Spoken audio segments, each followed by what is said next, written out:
Let's take a look at some of the other transforming robots from the 1980s. This is a look at Calypso, who's one of the Select Converters, released in 1985. I briefly touched on the Select Converters toy line in one of my Misfit Toys videos way back when I first got on TikTok.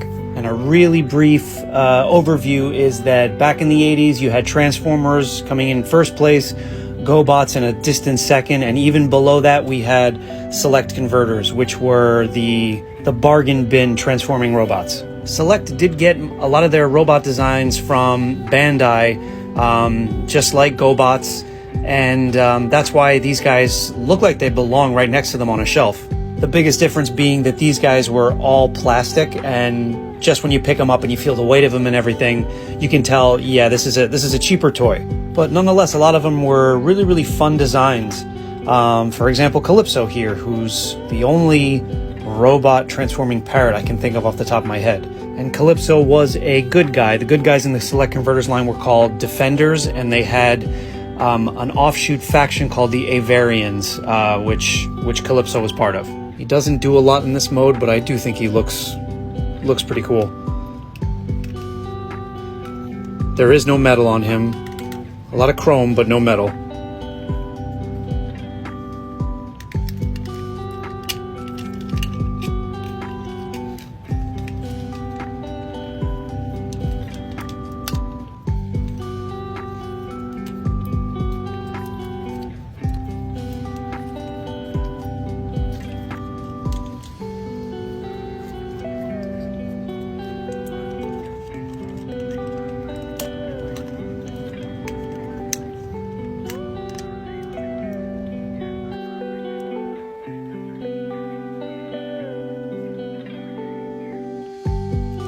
The transformation is a bit wonky.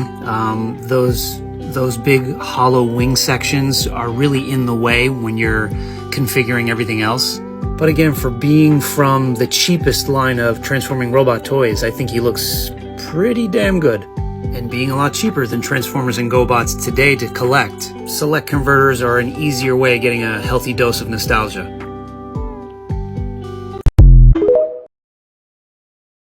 So yeah, let's take a look at him. This is Hoot from 1985. He is another one of the good guys, the Avarians, who are defenders in the Converters line. He has a similar transformation to Calypso, and similarly to Calypso, the bird mode is very serviceable. The stickers and the chrome are what make these guys interesting to me.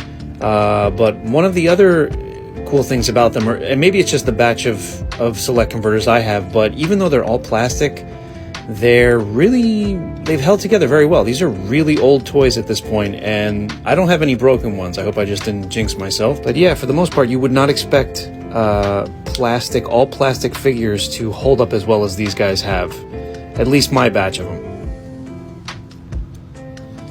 His wings are on ball joints.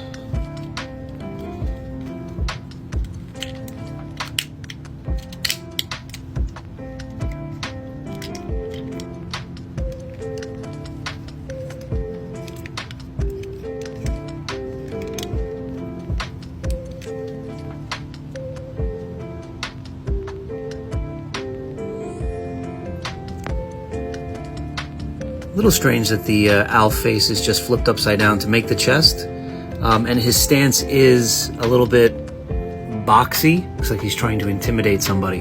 It's just a little piece of chromed out plastic for the head, but I do like it, and I love that little jewel picked out above his eyes. And that is Hoot.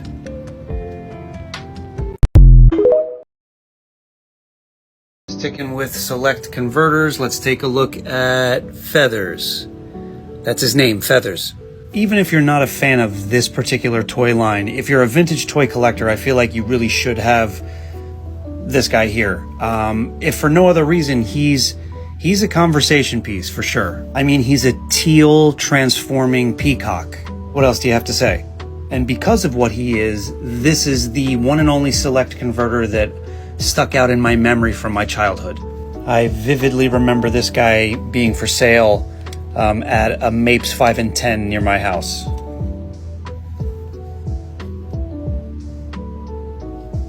Just like the other Select Converters I've reviewed, this guy is an Avarian, and he has a very simple transformation. I don't know if this is just mine, but these wing sections that cover up the arms, they don't sit flush against the body in peacock mode. I don't know why.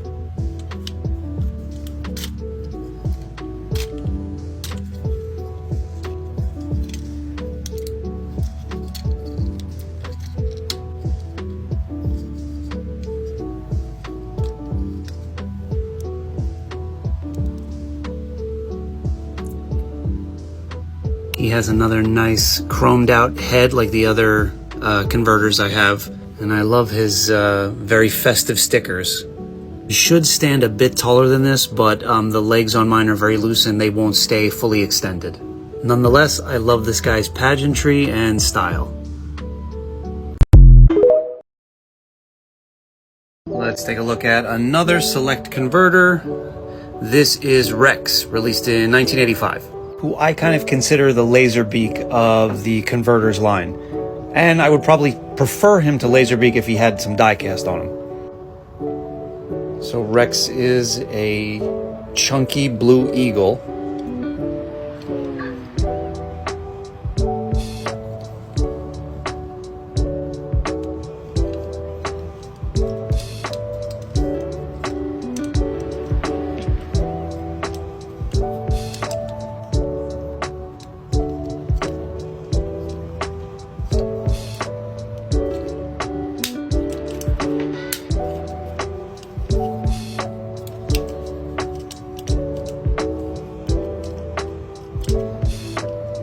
Not by much, but his arms do extend.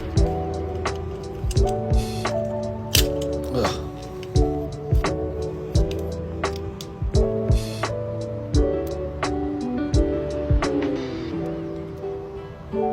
Very interesting head sculpt.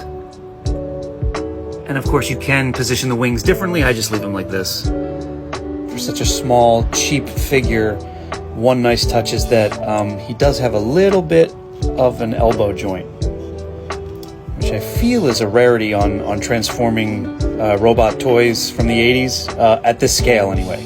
Especially since the arms also swing outwardly. And that is Rex.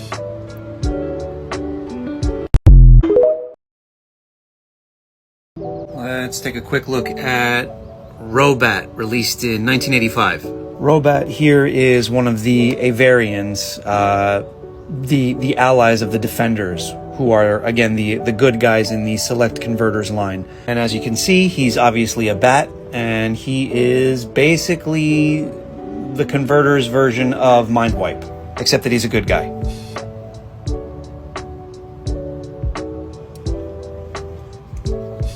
The wings on mine are very loose, but they're pretty well articulated. There's 2 points of articulation, and they are chromed out at the tips.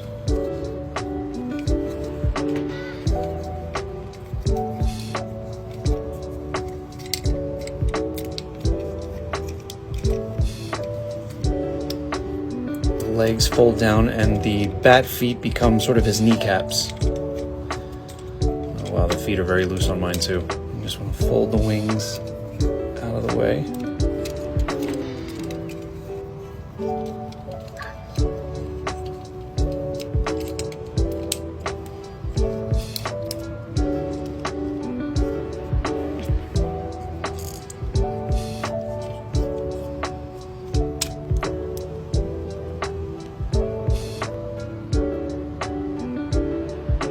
If you don't have a lot of memories of these guys from when you were a kid, but you're an adult collector who now loves this kind of stuff, you're probably going to be pretty pleasantly surprised with any of the Select Converters you pick up. Robat is no different. He's a very displayable 80s toy. My one and only big gripe with the Select Converters line is that they are all plastic, or at least the ones I have so far. But they are a lot of fun, and they look very good on a shelf. Back over to Select Converters, let's take a look at Tacus. released in 1985. Tacus here is one of the bad guys. Again, for that toy line, they were called the Maladroids, and they had a subgroup of bad guys called the Insectors, which he was a part, even though he's a spider.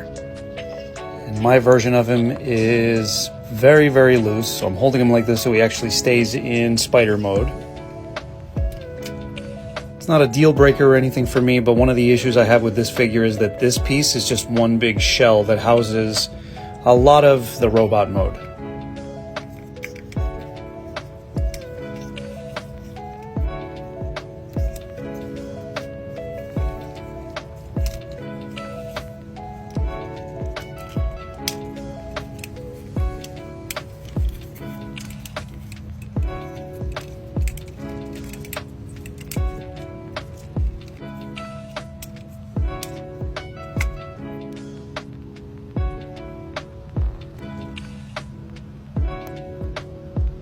I do very much like his head sculpt, but besides that, the only other thing I can say about him that I really like is how retro he is.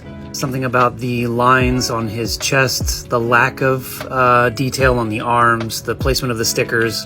He just screams cheap 1980s robot.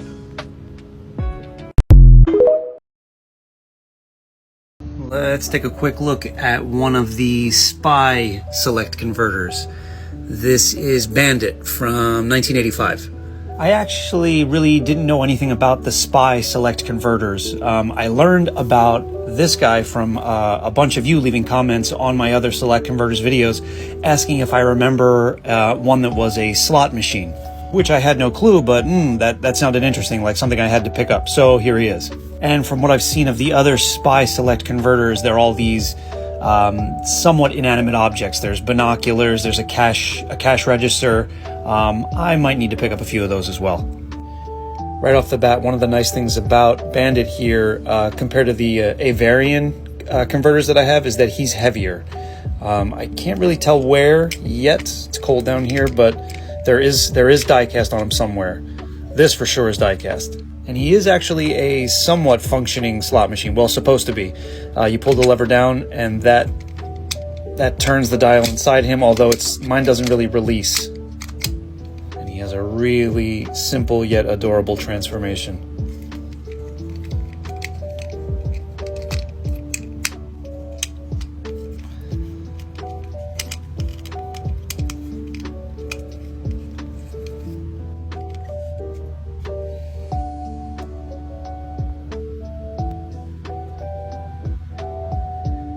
His arms are a little strange, but I do love how boxy he is.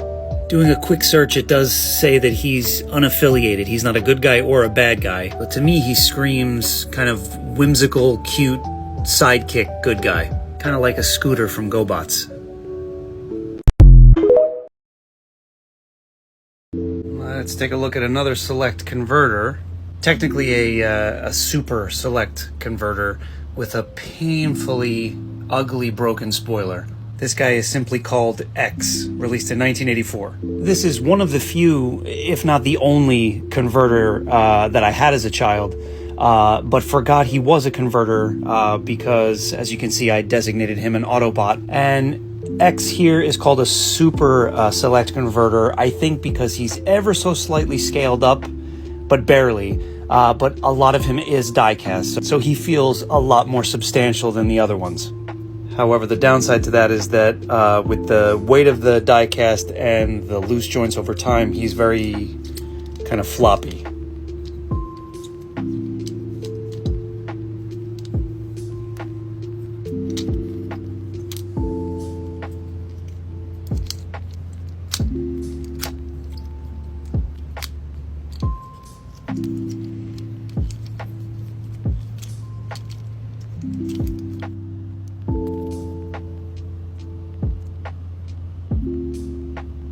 Very distinct head sculpt, and I love that, like most of the select converters, if not all, they're chromed out. And I take back what I said earlier about the super select converters being scaled up. They're not. If anything, he's a tad shorter. So the super just designates a lot of die cast in him. And that is X. I really gotta get one without a broken spoiler.